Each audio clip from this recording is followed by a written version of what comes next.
Tim SAR gabungan yang dikoordinir oleh Basarnas Banda Aceh mengevakuasi satu jenazah kru kapal MV Lowlands Comfort berbendera Panama yang meninggal dunia akibat kecelakaan kerja.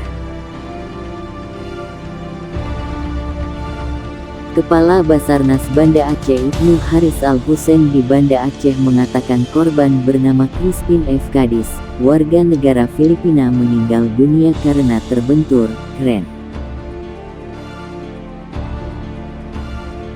Saat kapal tempatnya bekerja berlayar di Samudera Hindia pada tanggal 4 Juli tahun 2022.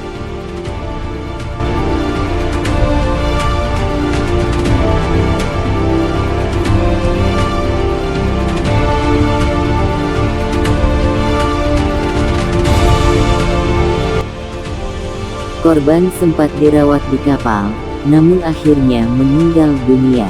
Evakuasi jenazah korban berlangsung di perairan Selat Benggala, antara Kepulauan Pulau Aceh, Kabupaten Aceh Besar, dengan Pulau W, Kota Sabang pada hari Kamis tanggal 14 Juli tahun 2022 sekitar pukul 10 WIB dengan cuaca laut berombak. Evakuasi dilakukan menggunakan kapal SAR KN Kresna. Jarak titik evakuasi dari Pelabuhan Ulele Banda Aceh sejauh 7,5 nautical mil, tempat KN Kresna bersandar. MV Lowlands merupakan kapal kargo dengan bobot 43.000 gross ton. MV Lowlands berlayar dari Amerika Serikat melalui terusan Suez, Mesir menuju China.